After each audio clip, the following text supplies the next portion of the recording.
Some kind of radio show. This is Mike Malone, one of the co-hosts here, and we've got a very special guest on the air with us tonight. He's been, he's a well-known actor. He's been in such TV shows such as The Wonder Years and Life Goes On and stuff like that. But he's well known for probably Saved by the Bell, which he played the part of. He had a dual role in Saved by the Bell. He played Scud, which was like a bully type character, and then Slater's football buddy Ox. And it's my pleasure to introduce to you, ladies and gentlemen, welcome Troy Fromin. How you doing, Troy? Troy? Who the heck is Troy? This Jose from Climber. My headset, she said. They call in the radio show, they call it 21, win Los Lobos tickets. Tell me I am caller 21 and I win the tickets. Tell me that. No, I'm afraid I can't tell you you're caller 21. What did you do with Troy? There's no such thing as a wrong radio show. Yeah, Troy, so this is not the right station for the Los Lobos? No, Los Lobos died 20 years ago. Oh, where? Hey, it's Troy, hey. What's going on over there? You guys got the system all effed up over there. Yeah, it sounds like we got a little mix-up with the radio signal, but I'm glad we got you on the line here, Troy. Jose is hopefully gone, and gone for good, and hopefully he finds those Los Lobos tickets, although they're not touring anymore. So, hey, I'm back! No, I'm not. Goodbye. What's up? Hey. Not too much. So we all know you as Ox from Saved by the Bell and Scud and all the other shows that you did. What are you doing up to these days? Up to these days? Well, I did take a 13-year break from acting to pay the bills. And I'll just leave in with this. I joined Facebook with no intention of ever acting again. It was a pipe dream. And then all these people from the woodwork, from the world, they say, hey, it's Ox. Hey, why aren't you acting again? You should act again. And they all sparked my interest in it, so, hey, I started acting again. Hey, well, that's very good. It's good to hear that you're going through that again, or acting again. I noticed you're quite the viral video maker. I love all your videos, especially the Drought Bucket Challenge and the new one you got out, the Lemonade Stand. Oh, thank you. I figured, at the beginning of the year, I got lucky. I got a national commercial for Jim Beam with Mila Kunis. And even though I look like a glorified extra throwing the bucket of the barrel of whiskey in the street for 2 seconds, I mean, I got back into SAG. I got a manager and an agent, and I made some good cash for a couple of months, and now it's over. But then through Facebook, I got some other people. I did a role for a little budget movie called Christ Rising, and I got another thing, a short subject. Coming up for something else that I'm going to do. And just to get some current footage on myself, so I'm doing these things for free. And I'm going to get a new reel on myself and try to get better parts, Oh, yeah. Well, I mean, actors are always constantly busy, and sometimes, for a while, it's, things do come, they come in spurts. You could get a lot of stuff all at once, and then you could go a while without getting anything. But, we're glad you're back on the radar, because, be honest with you, to me, I was that age when Saved by the Bell came out. I was a huge fan, and I always thought your characters were funny, especially the Ox character. I laughed every time I heard you go, bye. that was always great to me. Funny. Yeah, it's kind of like your... That's something that I made up on the spot, and they just wrote it into the next ones. You know that? No, I did not know that. And I'm sure the listeners don't know. I truly invented that, and they liked it. Well, that's good. That's great. How did you get involved with that? Did you go to a casting call, or just they had a specific role you auditioned for it, or? Well, at the time, I had a manager and an agent, and I was really hot back then, doing one commercial or movie or a sitcom right after the other. It was a 2-year period. But I was really hot. If you look at my credits, that's all the action is right there. 91, 89, 90, 91. So my manager called me. He wanted to audition for this Saved by the Bell at Scud. I went in there and I got it, and that's a No Hope episode. No Hope at Dope.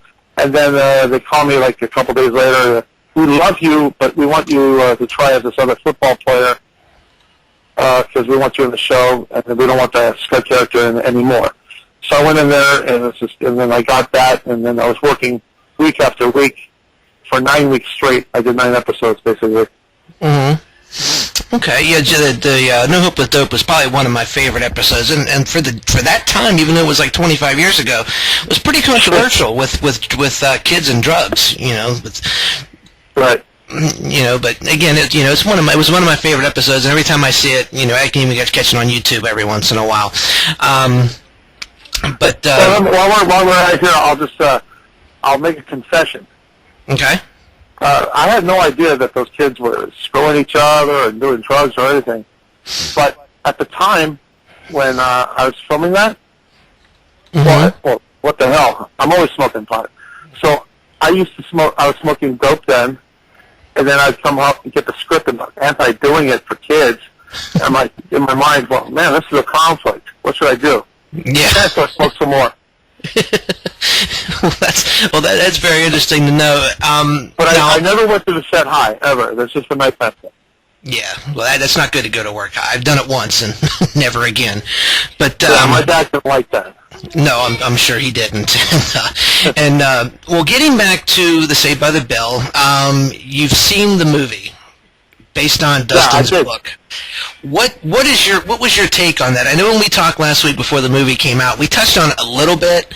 Was there anything that looked familiar from watching the movie as compared to when you were on the set?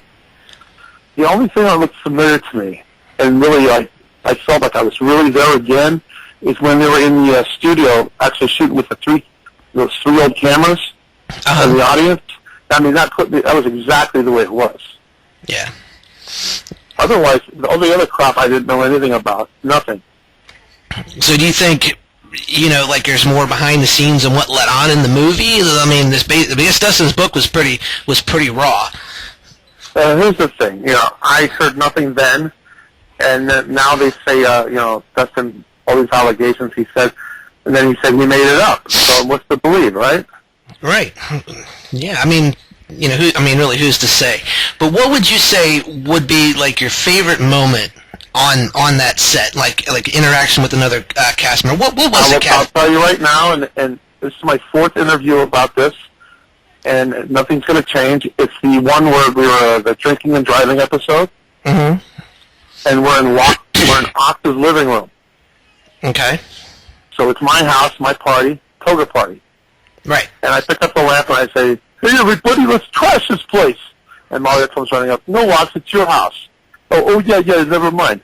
That was my favorite pinpoint moment ever. Oh, that's crazy.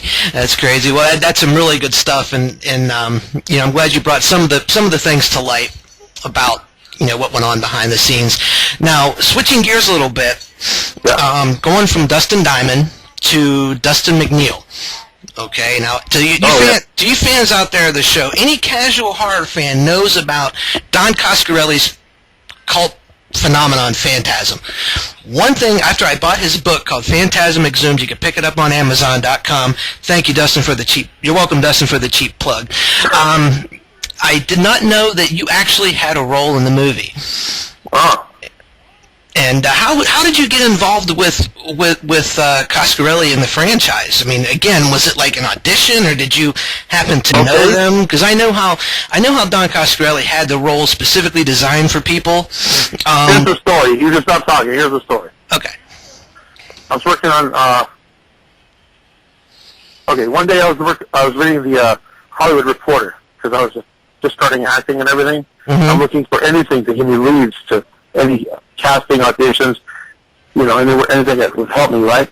And I saw, in production, still in development, Phantasm 2.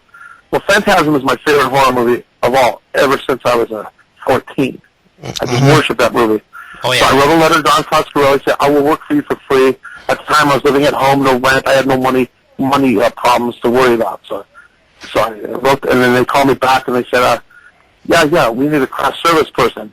I'm like, "What the hell is craft service?" "Well, you make coffee and the snacks." And I said, yeah, I'll do it for free.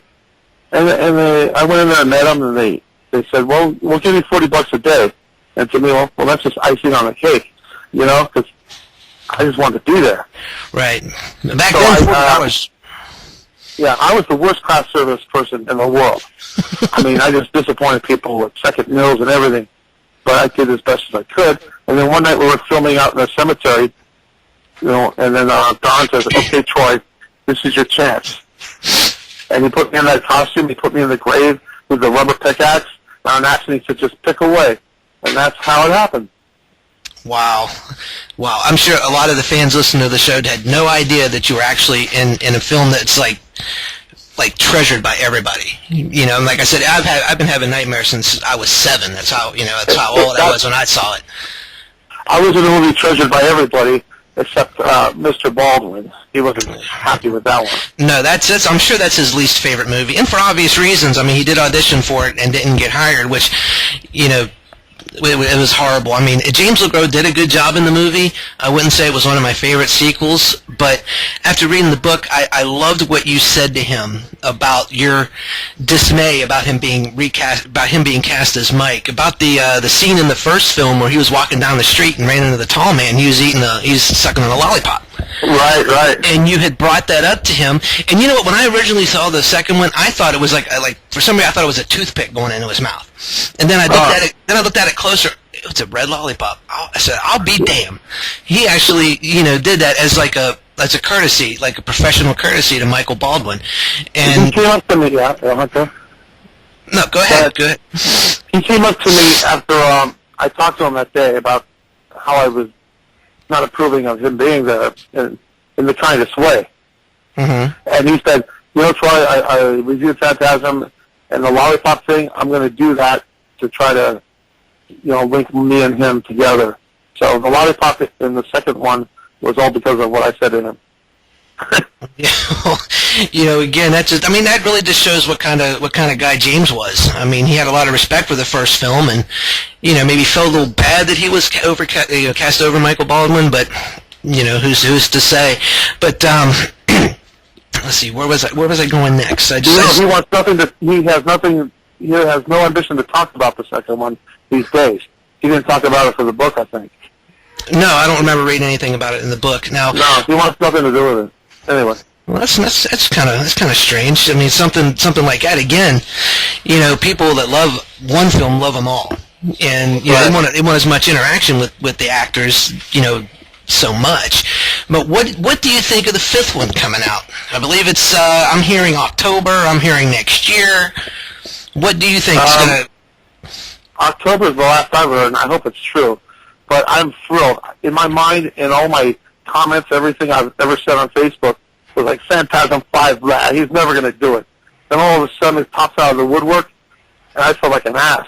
Yeah, I mean, it's been done for like 2 years apparently, and it's like I can remember being 14 years old, sitting in a movie theater. We went to go see Who Framed Roger Rabbit, and the trailers came up at the before the main feature, and I saw Phantasm, Delusion of a Disordered Mind.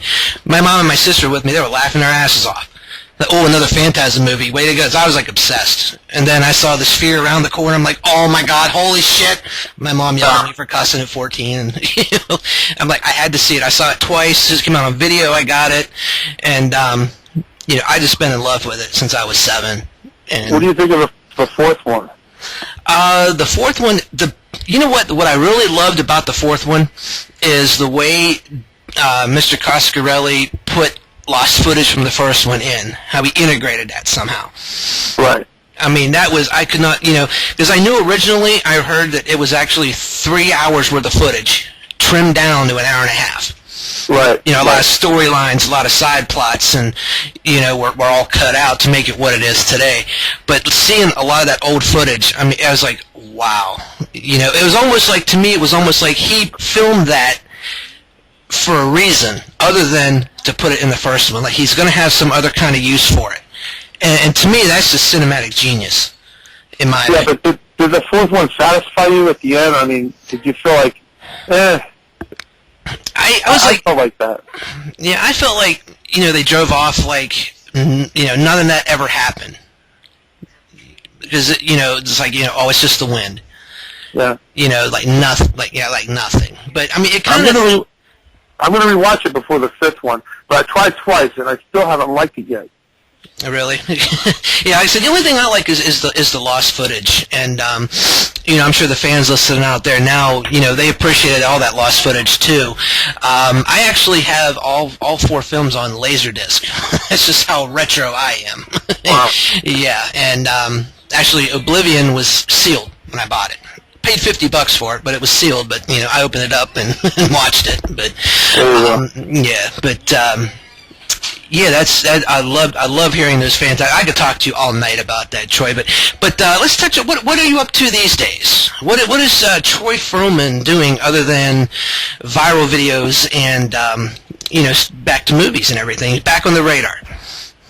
Well, at the moment, I'm still working at my father's deli, Fromin's Deli in Santa Monica, and auditioning. But I'm telling you that I'm having no luck since December with Jim Beam. These one people tricked me into doing a hand modeling commercial. I thought I was going to be the star, and they go, why don't you go put makeup on me? And no. Just sit down. We're going to use your hand to pull Kleenex out of a box. And I'm all, dang. So give me, $150 for an hour. But that was the last thing I did. Yeah. Besides the free stuff I did. But, yeah. I'm sorry. What's next? I'm sorry? Next question. I'm drifting off. Oh, okay. So how are things? By the way, I'm very stoned right now. You're very stoned? Yeah. Well, I wish I was.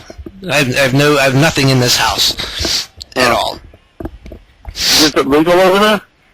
No, not legal in Ohio. Oh, well, we got these medical cards and just go in like a Walmart and come out with a happy bag. Oh, I'm moving to California. What do you say, Santa Monica again? What? Santa Monica again, you say? Yeah. That is great. That is great. So what brought you the idea of doing these viral videos, especially like how'd you get the idea for like Lemonade Stand?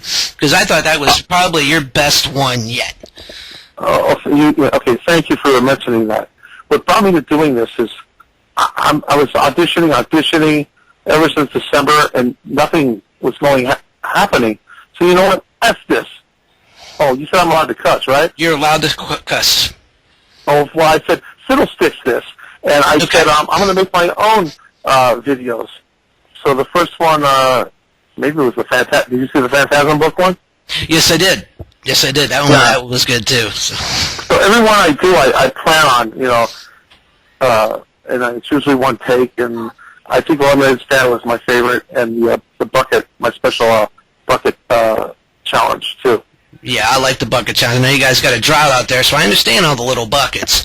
I got nominated twice, and I haven't done it yet. So I was watching everybody on TV, like throwing all this water away and ice water away. And then I'm like, you know what? I'm going to do something just to make fun of them, and that's what I did. Yeah, well, that's again. I love that one too. I mean, you always seem to find a way to crack people up, yeah, especially getting back to the Lemonade Stand. So that's your newest one. That's if anyone hasn't seen it, Troy Fromin has his own YouTube channel. You're welcome. Even on his Facebook page, videos like crazy. Like even the movies and TV shows he's done, everything like that is on his page. And yeah, check it out. You will not be disappointed. So, is there anything that you would like to talk about, Troy? And I've been babbling for the last 20 minutes. Is there anything? The table's yours. Well, I would like to invite everybody to please subscribe to my YouTube channel. I have a lot of more fun videos coming up, and I'd like everybody to check them out. And please share them. I really would like to go viral and just, I'll be pompous for a second. I want to get known and be someone that everybody knows again and be funny. I like to entertain, But when I get all these, 98 likes only, and I go back and I see 100,000 or a million likes for something that's so stupid compared to mine, I get pissed off. So please, everybody, help me go viral. Yeah, help Troy go viral, ladies and gentlemen. Well, that's about, we're going to go ahead and wrap this up. I want to thank Troy Fromin, lovable ox from Saved by the Bell, for being on the show today. And we will see you next time. We'll be back after these short messages. Thanks, everybody. Bye.